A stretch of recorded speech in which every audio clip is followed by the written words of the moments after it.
Welcome to the deep dive. If you're aiming for those postgraduate studies, especially tackling the English exams, then you've definitely come to the right place. That's right. Today, we're really zeroing in on some, well, pretty crucial vocabulary. Think of it as like a power-up for your study materials. Specifically, Day 18, Unit 5, 17-36, Part 1. Yeah, and nailing these words, it's not just about knowing them, it gives you a real edge. A significant edge, exactly.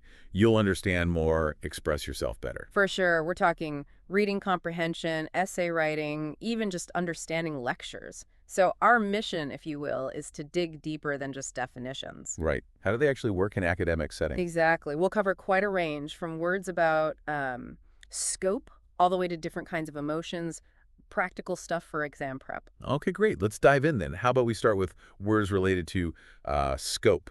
Good starting point. So scope, as a noun, it's basically the range or extent of something. Or opportunity, right? Yeah. The source says there's still plenty of scope for improvement. Yeah, see how that suggests a wide area where you can improve. Makes sense.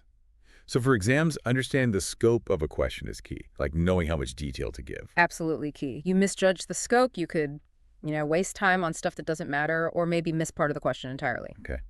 Then what about realm? Realm. Similar, but more specific. It's like an area, a sphere of activity, almost like a domain or kingdom even. The example was, but snap decisions aren't exclusive to the interpersonal realm. Right. So it's talking about the specific domain of interpersonal interactions. In research, knowing your realm helps you focus, doesn't it? Yeah, finding the right experts, the right papers for that specific field. So scope is broader, realm is more defined. You got it. Scope is the whole field. Realm is maybe your position on it. Gotcha. And then there's span. Right. Span, flexible word. As a noun, it's range, duration, width. Like managers have a wide span of control. That's range. And as a verb. To continue, to extend across time or space.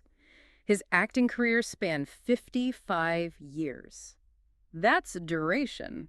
So for exams, the reading section might span many different topics. Be ready for that breadth. Exactly. Time, distance, influence, span covers a lot.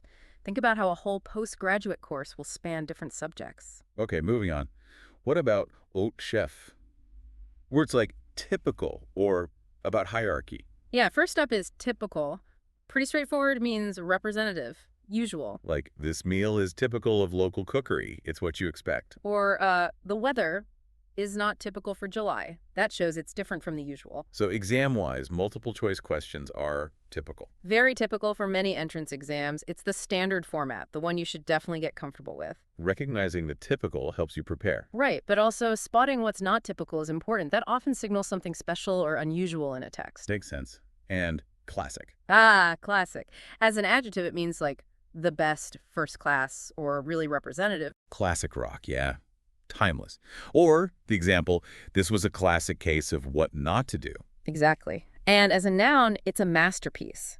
For studies, understanding the classic research papers in your field Is fundamental, right? Knowing the foundations. Absolutely. It implies quality, something that's lasted. Oh, and don't forget the related word classical. Like classical music or art. Established styles. Spot on. Okay. And rounding out this group is upgrade. Right. Verb, improve, enhance, noun. The improvement itself. The example was about image upgrades for executives during transitions. Yeah, so think about studying regularly reviewing vocabulary. That's definitely an upgrade to your strategy. A deliberate improvement. Makes sense, like upgrading your skills for program. Precisely. Moving to a better state. Okay, next group. Which seems a bit random, grouping image and calm. Let's start with image. Yeah, image, it can be a visual thing, like a picture, or a mental impression, or public reputation. The visual image is steadily replacing the written word. That talks about visuals. Right. And the other one about George Washington's image being different from the cherry tree story. That's about perception versus perhaps reality. And the related verb is imagine, of course. Yeah. So for learning vocab, trying to form a mental image helps. Definitely can, makes it stickier. The key is that image has multiple facets: literal picture, perception, reputation. Think about the image you want in your application. Good point. Okay, calm. Calm, adjective. Tranquil, composed. Verb, to soothe. It is important to keep calm in an emergency. Crucial exam advice, too. Yes, very crucial. Panic does not help. And the other example, they were impressed by her calm demeanor, that composure. Exactly, that mental and emotional stillness. Learning to stay calm under pressure is, well, it's a life skill, really, not just for exams. True. Okay, let's move to or the moral related words. First, moral itself. Right. Noun, ethics, principles. Adjective, ethical. Like having good moral character for jury duty. It's about right and wrong. That's the core of it. And you also have the noun morality, the whole system of principles. Understanding moral implications in research is huge now. Right. Then mortal. Meaning subject to death, we are all mortal. Basic truth. And from that, we get mortality, the death rate. Yep. And the opposite, immortal, undying. Thinking about being mortal, our limits, can actually help focus study goals, Use time wisely. Okay, next is ethic. Ethic usually means the moral standards for a group or profession. He began to question the ethics of his position. So, like research ethics, citing sources, avoiding plagiarism, that kind of thing. Exactly that. It's about the code of conduct within a field. Sticking to a strong ethic is fundamental for academic integrity. Got it. And the last one here is recommend. Simple enough. Verb suggest, introduce as suitable. Experts recommend walking. Can you recommend a good hotel? Standard stuff. And our recommendation, consistent vocab practice. We definitely recommend that. Okay, how about rewords, starting with receipt? Receipt, the proof of payment. We will email the receipt, or the machine issues one. Everyday stuff. Little memory trick. You receive payment, you get a receipt. Good one. Next, recipe. Cooking instructions, right? Follow the recipe carefully. Yeah, or like low-fat recipes. But it can also mean a formula, a set of steps for any goal. Ah, like your study plan is your recipe for success. Exactly. Follow the steps. Okay. And the last reword, reciprocal. Means mutual corresponding. Like the college exchange program example, both sides benefit. It's reciprocal. Or the RAC cooperation study mentioned. It's about give and take. A two-way street. Like class discussions, you learn, they learn. It has a reciprocal benefit. Makes sense. All right. On to credible related words. First, credible. Meaning believable, acceptable, a credible account of events, credible evidence. So in academic work, you need credible sources, credible arguments, trustworthy stuff. Absolutely vital. Credible equals trustworthy. And it's near opposite incredible. Meaning amazing, or sometimes literally unbelievable. It seemed incredible she'd been there a week. Or failure as an incredible learning experience. Amazing learning. Right. And the adverb incredibly means extremely. Incredibly useful. Just got to be careful not to mix them up. Credible you can trust, incredible might be hard to believe, or just amazing. A very important distinction, yeah. Okay, strike-related words. Strike itself. Lots of meanings here. Hit, attack, go on strike. Occur suddenly. And as a noun, a work stoppage or attack. The tree was struck by lightning. Sudden impact. But also figuratively, like a brilliant idea might strike you. Exactly. That sudden realization, that aha moment, it strikes you. Got it. Force, suddenness, and the adjective striking. Means noticeable, remarkable. The similarities are striking, catches your eye. And the adverb strikingly. Noticeably, strikingly different findings. Right. Exam tip. Look for striking features in texts. They often point to key info. Good tip. Now, evidence words. First, evident. Means clear, obvious. Played with evident enjoyment. You could just see it. Or a trend becoming evident. Plain as day. Yeah. And you've got evidently, clearly, and self-evident. Obvious without proof. Okay, then evidence itself. Noun. Proof, facts. Verb to indicate. The garden example, how it's evidence of a need to create. For research, you need strong evidence. It's the backbone. Couldn't agree more. Evidence is fundamental. Then proof. How's that different? Proof is often stronger, implies more certainty than just evidence, like the results being further proof of ability. Or something being waterproof. It's prover. Exactly. Higher degree of certainty. And finally, approve. Verb, authorize, agree with, like disapproval of going abroad or of Trump's tweets in the examples. So it's about official acceptance or personal agreement. The noun is approval.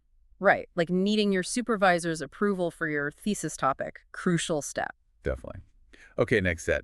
Radical and related words. Radical first. Can be a noun, an extremist, or an adjective fundamental extreme. Like needing radical changes in education.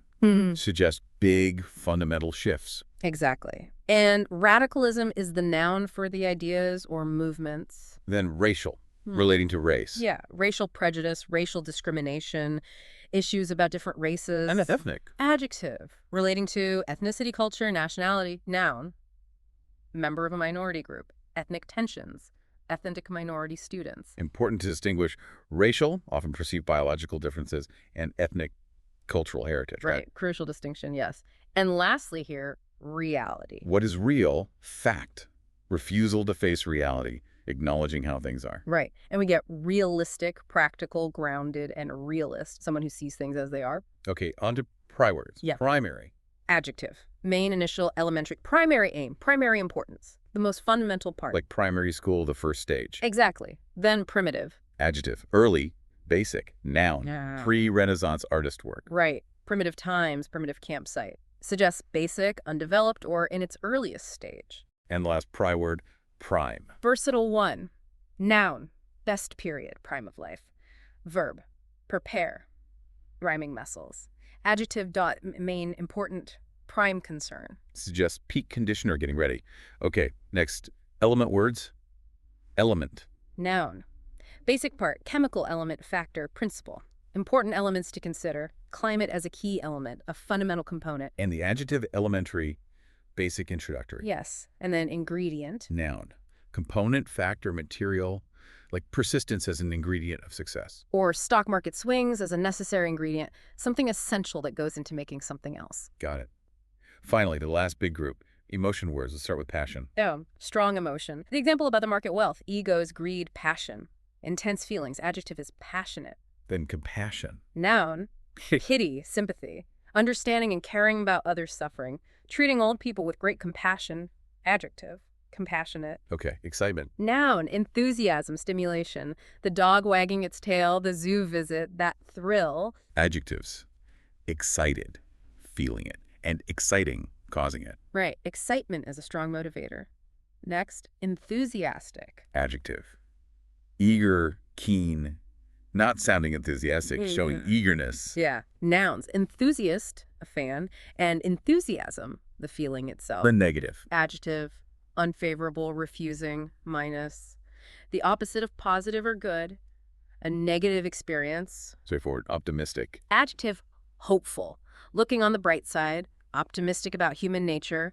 Noun is optimism. And its opposite, pessimistic. Adjective, expecting the worst, seeing the glass half empty, too pessimistic. Noun is pessimism, and the person is a pessimist. Correct. And the last one, passive. Adjective, inactive, receptive, like passive recipients of information, not actively engaging. Precisely. Okay, now maybe we can try putting some of these into a quick chat. Imagine two applicants, Alex and Jamie, talking strategy. Okay, sounds good. I'll be Alex. So, Jamie, the scope of this personal statement feels enormous. Like, where do I even start? I know, right? But I'm trying to focus on one specific realm of my experience, that really connects to my research interests. Smart. Hey, have you read that classic essay by Professor Thompson on research methods? People say it's incredible evidence for his theories. Oh, absolutely. It really struck me how clearly he presented everything. Seriously impressive. I'm trying to upgrade my own proposal to be that clear. Yeah, it's so important to seem like a credible candidate. I'm actually practicing ways to stay calm during the interview part. Me too. Yeah. Gotta stay calm. Look, I'm feeling pretty optimistic about our chances if we just stay focused and, enthusiastic. We just need to face the reality of how competitive it is and do the work. Definitely. No room for being too passive or negative, I guess. Let's stick to our recipe for success and hope the committee approve. Excellent. See how naturally those words fit into discussing academic life and applications? They really are essential. Totally. Okay, so quick recap time. Let's see. Scope the extent. Realm, a specific area. Classic, top quality representative. Credible, believable, trustworthy. Enthusiastic, eager. Negative, unfavorable. And optimistic, hopeful. Just a few key ones. Yeah, and for remembering them.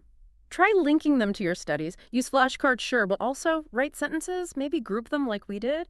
Just keep engaging with them. Consistent practice is the real upgrade. Spot on. Okay, so here's a final thought for everyone listening. Considering the sheer scope of knowledge you need for postgraduate studies, what's one classic study habit you'll commit to upgrading in your own preparation? Good question to ponder. Definitely. Give that some thought, and until our next deep dive, keep learning.